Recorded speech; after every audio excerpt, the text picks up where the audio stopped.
করলে মাইয়ার বাপ আমার মেলা টাকা দিব, আমাকে সকল ঋণ ওই টাকা দিয়ে শোধ হইব। তুমি এগুলা কি কইতেছো? মাইয়ার বাপ তোমার এতগুলা টাকা দিতে চাইবো কেন? সত্যি করে কত, তুমি যে মাইয়ারে বিয়া করতেছো সে মাইয়ার কোনো সমস্যা নাই তো? জানি না ভাবি, তবে মাইয়ার আগে 3টা বিয়ে হয়েছিল, 3টা জামাই মরে গেছে। 3টা জামাই মারা গেছে তো পাশের গ্রামের দিলু তালুকদারের মেয়ে আশার, তুমি কি আশারে বিয়ে করার কথা ভাবতেছো? হ্যাঁ ভাবি, আমি আশারই বিয়ার কথা কইতাছি। তুমি ওই মাইয়ারে বিয়ে করতে পারবা না। আরে ওই মাইয়া তো বিয়ার পর স্বামী খেয়ে ফেলায়, ওরে বিয়ে করলে তুমিও মরে যাবা। আমি তোমার ওই মাইয়ারে বিয়ে করতে দিব না। আমি একটা পোলা হারাইছি, আমি তরে হারাইতে চাই না। ওই মেয়েরে বিয়া করলে তো তুই মরে যাবি রে বাপ। আমি তো এখনো মরেই আছি না, পাওনাদার ঋণগুলি পরিশোধ করতে পারতাছি না। মানুষ আমার মরা বাইরে নানান ধরনের কথা কইতেছে, পাওনাদাররা কোন নজর আমার ভাবির দিকে তাকাইতেছে, নানান ধরনের ইঙ্গিত করতেছে। মা, আমার ভাই বাইচা থাকলে কি এটা সহ্য করতো? মা, তাহলে আমি কেমনে সহ্য করি? তোমগো মুখে 2 বেলা ঠিক মতো ভাত তুইলা দিতে পারতাছি না আমি। আমার বাপ মরা ভাস্তির চাহিদাগুলি আমি পূরণ করতে পারতাছি না। এইটারে বাইসা থাকুন কয় না মা, এইটারে বাইসা থাকুন কয় না। তুমি মনে হয় ভুলে গেছো, আমি আমার ভাইয়ের লাশের সামনে কথা দিছি যে 1 মাসের মধ্যে পাওনাদার সব টাকা আমি পরিশোধ করে দিব। কিন্তু মা, আমি তো পারতাছি না, আমি পারতাছি না মা। যদি ওই মায়েরে বিয়া করতে যায় আমার মৃত্যু হয়, আমি সেই মৃত্যু হাসি মুখে বরণ করে নিব, কারণ ওই মাইয়ার বাপের টাকা দিয়ে আমার ঋণ পরিশোধ হইব। সেই ঋণ পরিশোধ করতে পারলে আমার ভাবির দিকে আর কেউ কোন নজরে তাকাইতে পারবো না। আমার ভাই কবরে শুয়ে আর কষ্ট পাইবো না মা। আমি কালকেই ওই বাড়িতে যাবো, যাইয়া বিয়ার সব কথাবার্তা ঠিক করবো।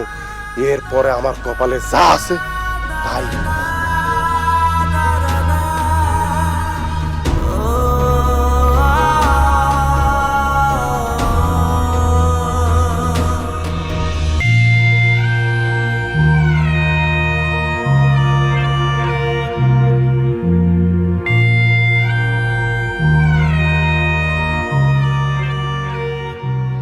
ভাই রাশেদ, ও হইতেছে আমাকে দিলি স্যার একমাত্র মেয়ে আশা।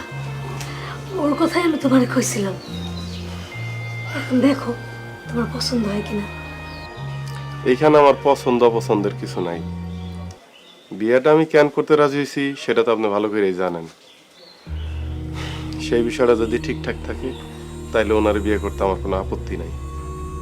এইটা নিয়ে তোমার কোনো চিন্তা করতে হইব না রাশেদ। আমার মেয়ে, তার তুমি দয়া করে বিয়ে করো।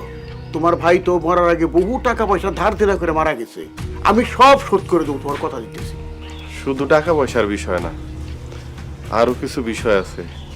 সেই বিষয়গুলো যদি আপনার মেয়ে। বলো কি বিষয়, খুলে বলো আমারে।